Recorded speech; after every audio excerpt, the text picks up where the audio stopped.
नमस्कार दोस्तों, स्वागत है आप सब लोगों का आरपीएससी एग्जाम्स यूट्यूब चैनल पर। प्यारे साथियों, रीड साइंस के फिजिक्स के टॉपिक वाइज प्रश्न अपने चल रहे थे, जिसमें आज का जो अपना टॉपिक रहेगा वो रहेगा कार्य तथा ऊर्जा। और इसमें 31 महत्वपूर्ण प्रश्नों को अपन करेंगे और इन 31 प्रश्नों में पूरे दोनों टॉपिक्स को मैंने कवर करने की कोशिश की है। जितने भी महत्वपूर्ण प्रश्न बने वो बनाने की कोशिश की है ताकि आप लोगों को फ़ायदा हो सके। और साथियों, पढ़ाई को देखिए, छोड़िए मत बिल्कुल भी। अब बहुत लोगों ने पढ़ाई को छोड़ दिया, बहुत गलत चीज़ है, बिल्कुल गलत चीज़ है। अगर आप इस वक्त पढ़ाई को छोड़ेंगे तो बहुत ज़्यादा जो है वो आपके साथ एक प्रकार से गलत रहेगी ये चीज़, क्योंकि ये समय है जिसमें आप पढ़ाई कर सकते हो बहुत अच्छे से। अभी जो है वो सबसे बड़ी बात यह है कि देखिए, वो लोग ज़्यादा दुगनी रफ्तार से लगे हुए हैं जिन लोगों ने लेट पढ़ाई स्टार्ट की है, क्योंकि उनको अवसर मिल गया और उन लोगों ने ज़बरदस्त तरीके से मेहनत करना शुरू कर दिया कि चलिए, और अपने को समय मिला तो अपन और मेहनत करते हैं और वो आप लोगों के बराबर आ जाएंगे। अब आप लोग उनको अपने बराबर न आने दें और आगे बढ़ें, इसके लिए आपको और कड़ी मेहनत करनी पड़ेगी। ठीक है, मेहनत अगर बीच में छोड़ दोगे तो बिल्कुल नया नया लगता है जब भी अपन दोबारा से स्टार्ट करते हैं। तो देखिए साथियों, किसी भी चीज़ को आपको लगातार पढ़ना होगा, तभी जो है वो ध्यान में आपके रहेगा। अदरवाइज सारी चीज़ें, बिल्कुल पढ़ी हुई चीज़ें भी फिर नहीं लगने लगती हैं। इसलिए पढ़ाई को कंटिन्यू रखिए, कम से कम वीडियोज़ आप डेली देखिए, उसके बाद रिविज़न कीजिए। इससे ज़्यादा आपको कुछ नहीं करना। 5-7 घंटे दिन में अगर आप दे रहे हो पढ़ाई को तब भी ठीक है, लेकिन 7-8 घंटे अभी आपको देने हैं। 6-7 घंटे तो आपको कम से कम अभी भी पढ़ाई को देने ही हैं, जिससे आपको फ़ायदा मिल सके। चलिए साथियों, शुरू कर लेते हैं आज के अपने वीडियो को। पहला आपका प्रश्न कि कार्य का मात्रक है न्यूटन, किलोग्राम, जूल या वाट। तो देखिए मित्रों, कार्य का जो मात्रक है वो आपका क्या रहेगा? जूल। जूल जो है वो कार्य का मात्रक है। यहाँ न्यूटन बल का मात्रक होता है, किलोग्राम आपका एक प्रकार से भार का मात्रक है।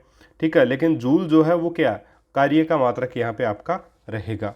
चलिए आगे बढ़े। अगला प्रश्न, कार्य करने की क्षमता क्या कहलाती है? कार्य करने की क्षमता को अपन क्या कहते हैं साथियों? शक्ति कहते हैं, बल कहते हैं, संवेग कहते हैं या ऊर्जा कहते हैं? तो इसको ऊर्जा कहा जाता है। कार्य करने की जो क्षमता होती है उसको क्या कहते हैं? ऊर्जा कहते हैं। ऑप्शन नंबर ड जो है वो बिल्कुल सही उत्तर यहाँ पे आपका रहेगा।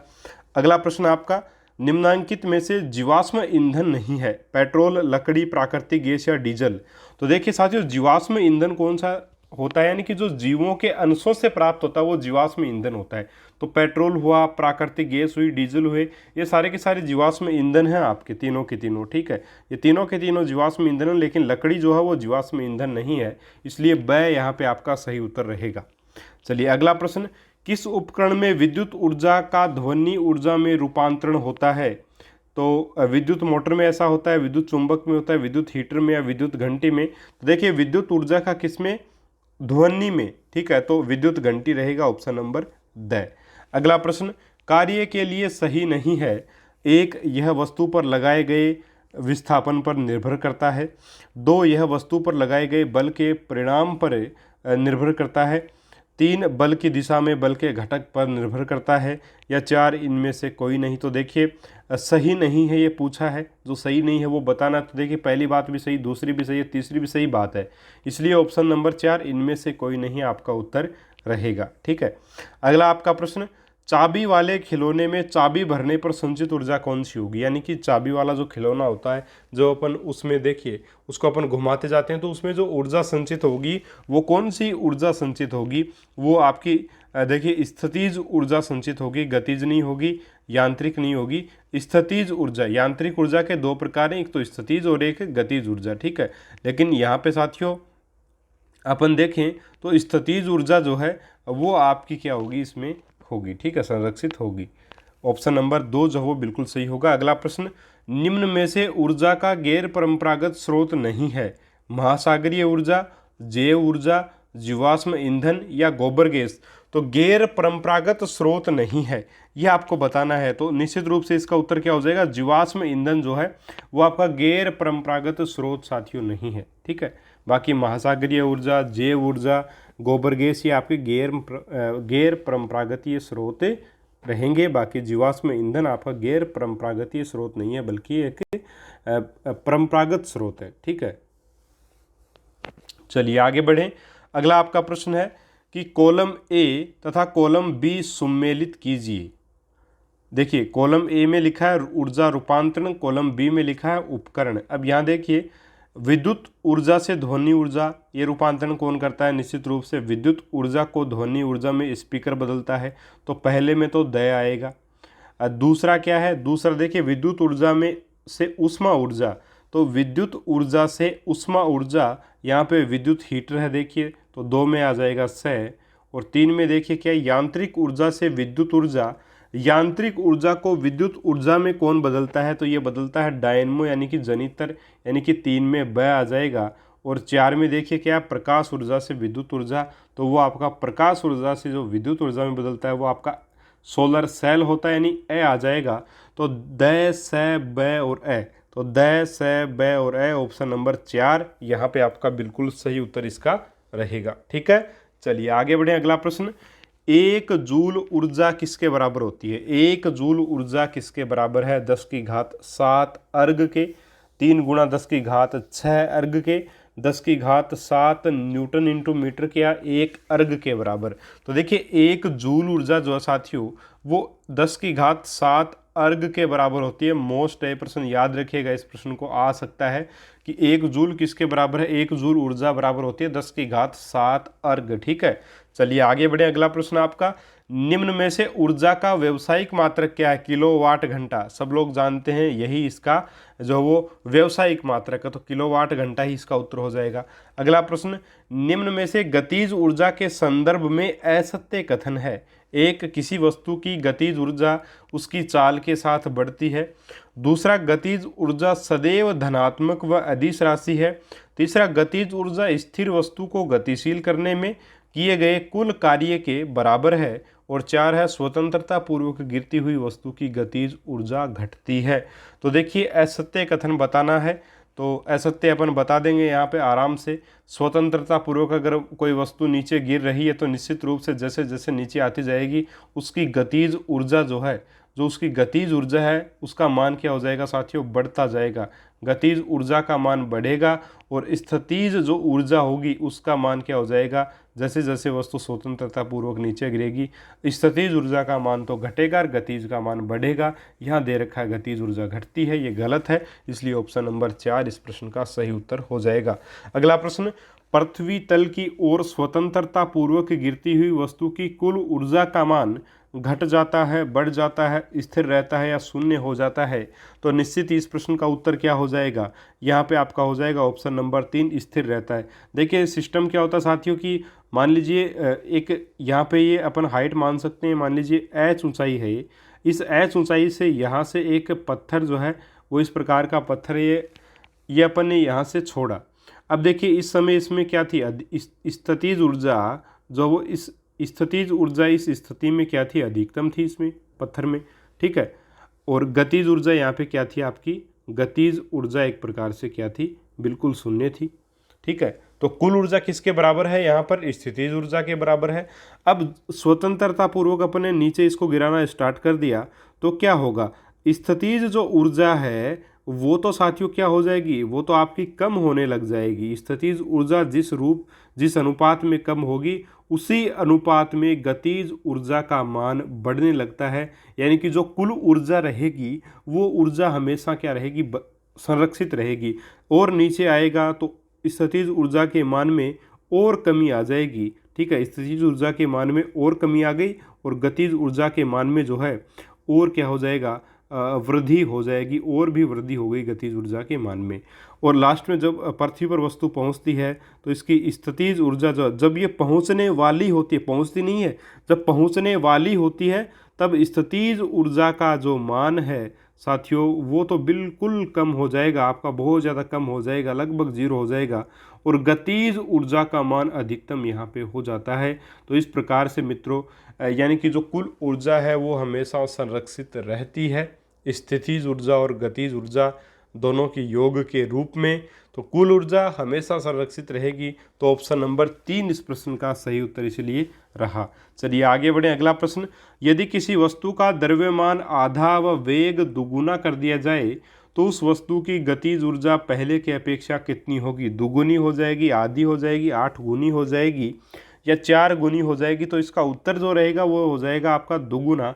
तो देखिए इसको करेंगे कैसे। गतिज ऊर्जा जो होती है, काइनेटिक जो एनर्जी है वो आपकी होता है 1/2 mv² होता है साथियों। और यहाँ पे देखिए वस्तु के द्रव्यमान को क्या किया जा रहा है, वस्तु के द्रव्यमान को आधा किया जा रहा है यानी m/2 कर देंगे अपन, और वेग को किया जा रहा है दुगुना यानी 2v कर देंगे, 2v का स्क्वायर हो जाएगा।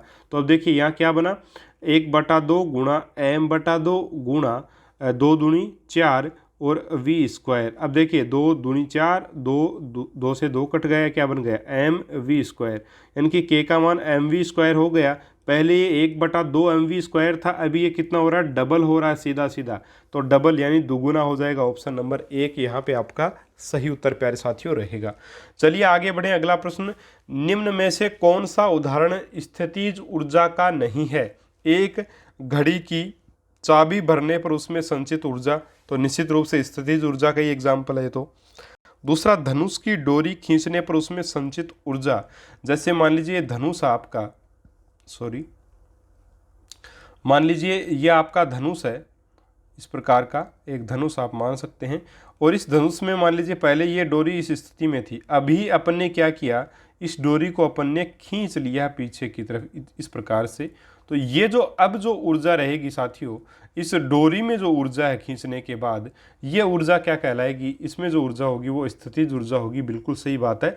अगला, बहता हुआ जल, देखिए बहते हुए जल में स्थितिज ऊर्जा नहीं होती आपकी, बहते हुए जल में कौन सी ऊर्जा होती है, गतिज ऊर्जा मित्रों होती है। तो गतिज ऊर्जा का ये एग्जाम्पल है ना, तो अपने को स्थितिज ऊर्जा का उदाहरण नहीं है वो बताना था, इसलिए ये ऑप्शन 3 सही हो जाएगा, क्योंकि ये आपकी गतिज ऊर्जा का एग्जाम्पल है। बाकी आगे स्प्रिंग में को खींचने पर उसमें संचित ऊर्जा, तो निश्चित रूप से स्प्रिंग को खींच लेंगे तो उसमें जो ऊर्जा संचित होगी वो स्थितिज ऊर्जा आपकी संचित होगी। तो ऑप्शन नंबर 3 इस प्रश्न का सही उत्तर आपका हो जाएगा।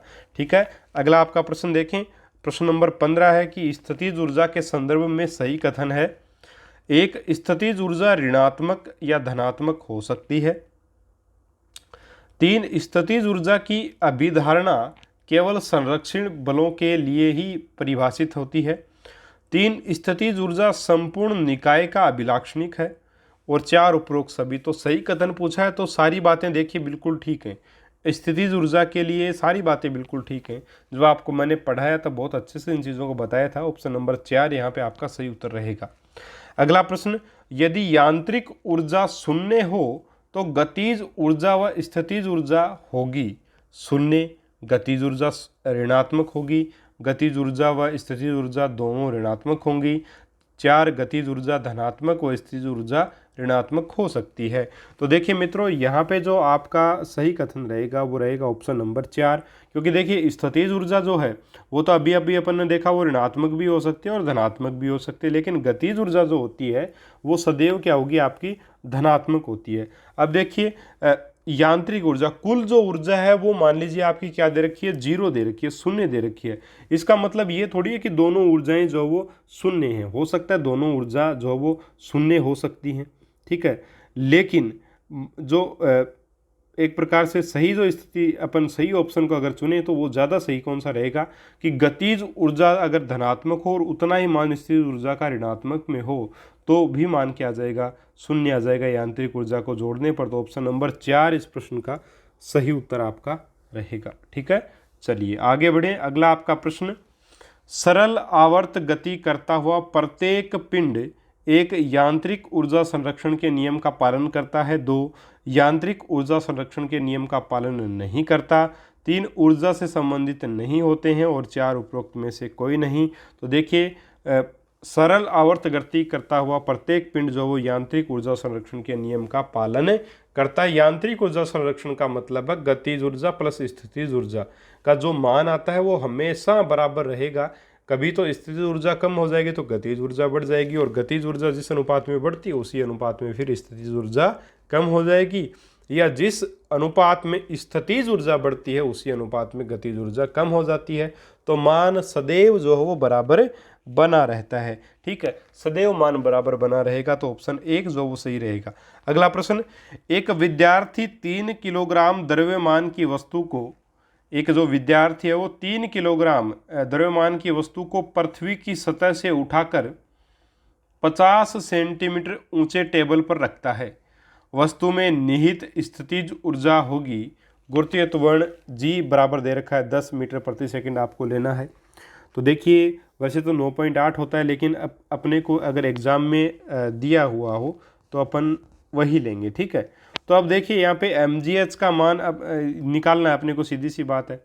वस्तु में निहित स्थितिज ऊर्जा कितनी होगी ये आपको पूछा है, तो जो किया गया कार्य होता है वही आपकी क्या होती है, स्थितिज ऊर्जा होती है। और कार्य क्या होगा आपका mgh हो जाएगा। अब देखिए mgh हो जाएगा तो m का मान कितना 3 किलोग्राम है, 3 आ जाएगा, g का मान 10 है, और आपका देखिए हाइट कितनी है 50 सेंटीमीटर, तो ये इसको मल्टीप्लाई कर देंगे अपन 50 से, तो कितना आ जाएगा।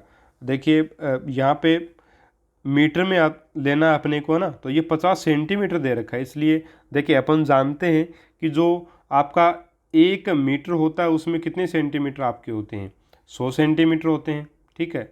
तो आपका देखिए 100 सेंटीमीटर बराबर 1 मीटर होता है, तो 50 सेंटीमीटर आपका आधा मीटर हो जाएगा। तो यहाँ पे या तो 1/50 लिख दो या बटा में अपन 100 और लगा देंगे, कोई दिक्कत नहीं है। 10 से ये 10 बार कटेगा, ये 5 बार कटेगा, और 5 ये कितना आ जाएगा 15 आ जाएगा। तो 15 जूल जो है वो इस प्रश्न का सही उत्तर आपका रहेगा, ठीक है मित्रों। उम्मीद करता हूँ बड़े आसानी से समझे होंगे, कहीं कोई दिक्कत इसमें होनी नहीं चाहिए। चलिए आगे बढ़ते हैं। अगला प्रश्न आपका, जब चलती हुई कार में ड्राइवर ब्रेक लगाकर कार की गति कम या रोकता है, तब बल व विस्थापन के बीच कितना कोण बनेगा। तो देखिए बल जो है वो तो लगाया, देखिए विस्थापन मान लीजिए इस दिशा में हो रहा है कार का, है ना, और बल अपन ने लगाया विपरीत दिशा के लिए। भाई ब्रेक लगाएंगे तो रुकेगी गाड़ी, यानी बल विपरीत दिशा में लगा, तो ये जो एंगल बनेगा ये कितने डिग्री का बनेगा, 180 डिग्री का एंगल बनेगा मित्रों। कितने डिग्री का एंगल बनेगा, 180 डिग्री का एंगल बनेगा। ऑप्शन नंबर 3 जो है वो बिल्कुल सही यहाँ पे आपका आंसर रहेगा, ठीक है। इसी वजह से गाड़ी रुकती भी है। अगला आपका प्रश्न, बंदूक से दागी गई गोली में ऊर्जा होती है केवल उसके द्रव्यमान के कारण, उसके वेग व द्रव्यमान के कारण, उस पर कार्यरत गुरुत्व बल के कारण, या स्थितिज ऊर्जा के कारण। तो इसका उत्तर जो रहेगा वो रहेगा उसके वेग और द्रव्यमान के कारण। वस्तु में दागी गई गोली की ऊर्जा जो है, गोली वही गति करती हो जाएगी, और गतिज ऊर्जा क्या होती है 1/2 mv² होता है। तो इसका द्रव्यमान भी, इसमें वेग भी है, तो दोनों के कारण होगी। ऑप्शन नंबर 2 आपका सही उत्तर यहाँ पे रहेगा। अगला आपका प्रश्न, किसी गेंद को पृथ्वी तल में v वेग से ऊपर की ओर फेंकते हैं तो उसमें अधिकतम स्थितिज ऊर्जा होती है जब वह अधिकतम ऊंचाई पर पहुंचती है, 2 वापस पृथ्वी तल पर पहुंचती है, 3 ऊपर की ओर जाते समय पृथ्वी तल व अधिकतम ऊंचाई के मध्य होती है, या 4 जब पृथ्वी पर गिरने वाली होती है। तो देखिए किसी गेंद को पृथ्वी तल से v वेग से ऊपर की तरफ अपन फेंकेंगे तो कब उसमें स्थितिज ऊर्जा का मान अधिकतम होगा, तो वस्तु जब अधिकतम ऊंचाई पर चली जाएगी तब उसमें स्थितिज ऊर्जा का मान तो हो जाएगा अधिकतम, और गतिज ऊर्जा का मान हो जाएगा न्यूनतम। उसके बाद वो स्वतंत्रता पूर्वक जब नीचे गिरना स्टार्ट करेगी तो गतिज ऊर्जा का मान तो बहुत तेजी से बढ़ता जाएगा, और उसी स्पीड से स्थितिज ऊर्जा का मान कम होता जाएगा, ठीक है, समझे बात को। तो ऑप्शन 1 सही होगा। अगला आपका प्रश्न साथियों, कार्य के लिए सत्य कथन है, यह एक अदिश राशि है, 2 इसका मान धनात्मक और ऋणात्मक हो सकता है, 3 यदि किसी वस्तु पर लगने वाले बल व विस्थापन की दिशा में 90 डिग्री का कोण बनता है तो किया गया कार्य क्या होगा, शून्य होगा। क्यों, क्योंकि कोस 90 डिग्री का मान कितना होता है, 0 होता है आपका, तो शून्य होगा निश्चित रूप से। और 4 है उपयोग सभी। तो सारी बातें बिल्कुल ठीक है। और धनात्मक और ऋणात्मक होता है, इसमें तो कोई दोहराई नहीं है, क्योंकि जब बनने वाला जो कोण है वो 180 डिग्री का हो तब अपन जानते हैं एफ एस कोस थीटा आपका जो क्या होता है, कार्य होता है। अब यहाँ पे कोस 180 का मान कितना होता है, माइनस में, तो माइनस एफ एस आएगा, यानी नेगेटिव कार्य हो सकता है, धनात्मक भी हो सकता है, और ये अदिश राशि होती ही है। तो ऑप्शन नंबर 4 जो है वो यहाँ पे आपका सही उत्तर साथियों रहेगा। अगला आपका प्रश्न, निम्न में से असत्य कथन है, कार्य बराबर न्यूटन इंटू मीटर, 2 वर्तुल गति से गतिमान वस्तु का अभिकेंद्र बल द्वारा ऋणात्मक कार्य किया जाता है। तीसरा ऑप्शन है, 2 बल यदि एक ही रेखा में विपरीत दिशा में कार्य करते हैं तो किया गया कार्य धनात्मक होगा। और 4 है 2 व 3 दोनों। तो देखिए असत्य कथन पूछा अपने को, ठीक है, असत्य कथन पूछा है, इसलिए ऑप्शन नंबर 4 सही होगा, 2 व 3 दोनों। देखिए वर्तुल गति से गतिमान वस्तु पर अभिकेंद्रीय बल द्वारा ऋणात्मक कार्य किया जाता है। ऋणात्मक कार्य नहीं किया जाएगा मित्रों इसमें, ठीक है, क्योंकि अभिकेंद्रीय बल जो है एक प्रकार से आपका केंद्र की तरफ लगता है और वस्तु पर 90 डिग्री के एक एंगल से एक प्रकार से लगेगा, तो ऋणात्मक कार्य तो नहीं होगा। फिर है दो बल यदि एक ही रेखा में विपरीत दिशा में कार्य कर रहे हैं तो धनात्मक होगा, नहीं होगा। देखिए 180 डिग्री का एंगल बनेगा और माइनस का एफ एस यानी आता है आपके पास, यानी ऋणात्मक कार्य होगा। तो फिर ऑप्शन नंबर 2 और 3 दोनों ही गलत कथन है, इसलिए ऑप्शन 4 जो वो सही उत्तर यहाँ पे हो जाएगा। और अगला आपका प्रश्न है कि 1 हॉर्स पावर एचपी किसके बराबर होता है, तो 746 वाट के बराबर होता है, तो ऑप्शन नंबर 1 सही होगा। अगला प्रश्न, यदि बल F व विस्थापन S के मध्य, यहाँ पे इसको थीटा समझिएगा, थीटा कोण बन रहा हो तो किए गए कार्य का मान कितना होगा, F S sine theta, F S theta, F S cos theta, F S tan theta, तो ये होगा एफ एस कोस थीटा, क्योंकि अपन जानते हैं कार्य इक्वल्स टू क्या होगा, एफ एस कोस थीटा आपका रहेगा, ठीक है। ऑप्शन नंबर आपका कौन सा सही होगा, गए आपका सही उत्तर यहाँ पे रहेगा। अगला प्रश्न आपका विद्युत शक्ति के लिए सही नहीं है। विद्युत शक्ति के लिए अपन कार्य बटा समय लिख सकते हैं, बिल्कुल ठीक बात है। दूसरा, वोल्ट गुणा विद्युत धारा लिख सकते हैं क्या, तो वोल्ट गुणा विद्युत धारा भी लिख सकते हैं, ये भी ठीक है। 1 व 2 दोनों सही, तो देखिए दोनों तो बिल्कुल सही हैं, इसलिए इनको तो अपन कर ही नहीं सकते क्योंकि सही नहीं है, ये पूछा है। तो चौथा ऑप्शन है कार्य बटा विद्युत धारा, तो कार्य बटा विद्युत धारा नहीं होता है, विद्युत शक्ति होता है कार्य बटा समय, ठीक है, कार्य बटा समय होता है, कार्य बटा विद्युत धारा नहीं होता। तो ऑप्शन नंबर 4 आपका सही उत्तर यहाँ पे हो जाएगा, ये गलत कथन है विद्युत धारा के लिए। अगला प्रश्न, संरक्षी बलों के लिए सही है। संरक्षी बलों द्वारा किया गया कार्य पथ पर निर्भर नहीं करता है। 2 संरक्षी बलों की उपस्थिति में निकाय की यांत्रिक ऊर्जा संरक्षित रहती है। 3 उपर्युक्त दोनों, और 4 इनमें से कोई नहीं। तो मित्रों देखिएगा इस प्रश्न का जो उत्तर रहेगा वो रहेगा उपर्युक्त दोनों सही। देखिए संरक्षी बलों के लिए दोनों बातें बिल्कुल ठीक है, ऑप्शन नंबर 3 सही होगा। अगला प्रश्न, निम्न में से असत्य कथन है। एक गतिज ऊर्जा का मान धनात्मक व ऋणात्मक दोनों हो सकता है। 2 स्थितिज ऊर्जा का मान धनात्मक और ऋणात्मक दोनों हो सकता है। 3 स्थितिज ऊर्जा तथा गतिज ऊर्जा दोनों अदिश राशियां हैं, और 4 इनमें से कोई नहीं। असत्य कथन पूछा था, तो देखिए साथियों गतिज ऊर्जा का मान सदैव धनात्मक ही होता है, ऋणात्मक नहीं हो सकता, ये मैंने बताया इस वीडियो में पहले भी। तो ऑप्शन 1 सीधा सा उत्तर इसका हो जाएगा। अगला प्रश्न, नाभिकीय विखंडन तथा नाभिकीय संलयन से प्राप्त ऊर्जा होती है तापीय ऊर्जा, सौर ऊर्जा, परमाणु विद्युत ऊर्जा या परमाणु ऊर्जा। तो ऑप्शन 4 सही होगा, न्यूक्लियर एनर्जी यानी परमाणु ऊर्जा इसमें सही उत्तर आपका रहेगा, ठीक है। चलिए अगला आपका प्रश्न है, किसी वस्तु का वेग यदि 3 गुना कर दिया जाए तो उसका त्वरण 3 गुना हो जाएगा, उसका संवेग 3 गुना हो जाएगा, उसकी गतिज ऊर्जा 3 गुनी हो जाएगी, या उसकी स्थितिज ऊर्जा 3 गुनी हो जाएगी। तो मित्रों देखिए यदि किसी वस्तु का वेग 3 गुना कर दिया जाए तो देखिए P बराबर, संवेग क्या होता है, P बराबर आपका mv होता है, और P इक्वल्स टू क्या हो जाएगा, 3 गुना करें तो m3v, यानी कि आपका संवेग 3mv, ठीक है, संवेग mv होता है आपका, P बराबर mv संवेग होता है, तो 3 गुना हो गया ना। तो ऑप्शन नंबर 2 यहाँ पे आपका सही उत्तर हो जाएगा। देखिए गतिज ऊर्जा नहीं होगी, 1/2 mv² होता है, ठीक है, v² यानी 3 का स्क्वायर 9 हो जाएगा, 9/2 आएगा यानी 4.5 गुना होगा यहाँ पे, है ना। तो ये आपका सही नहीं होगा, तो 3 गुना हो जाएगा, क्या हो जाएगा उसका 3 गुना, संवेग जो उसका 3 गुना साथियों हो जाएगा। ऑप्शन नंबर 2 आपका सही उत्तर होगा। अगला प्रश्न आपका, बांध के संग्रह जल में कोई ऊर्जा नहीं होती, विद्युत ऊर्जा होती है, गतिज ऊर्जा होती है, स्थितिज ऊर्जा होती है। तो अगर संग्रहित जल है तो उसमें स्थितिज ऊर्जा जो वो होती है, तो ऑप्शन नंबर 4 जो है वो सही होगा। और बहता हुआ जल है तो उसमें गतिज ऊर्जा होती है। तो निश्चित रूप से इस प्रश्न का जो सही उत्तर है वो आपका प्रश्न ऑप्शन नंबर 4 रहेगा। तो साथियों ये थे आपके कार्य तथा ऊर्जा के 31 महत्वपूर्ण प्रश्न, और परीक्षा में भी इन्हीं प्रश्नों के इर्द गिर्द घूमते हुए प्रश्न या इन्हीं प्रश्नों में से आपको प्रश्न देखने को मिल सकते हैं, ठीक है। तो लगातार मेहनत करते रहिए। अगर आपको मैटर पसंद आया, चैनल के ऊपर आप नए हैं, तो नीचे जो रेड कलर का सब्सक्राइब बटन है उसको ज़रूर दबाइएगा। उसके बाद घंटी के निशान को दबाइएगा और नोटिफिकेशन को ऑल पे सेट कीजिएगा, ताकि आपको हमारे वीडियोज़ के नोटिफिकेशन मिल सकें।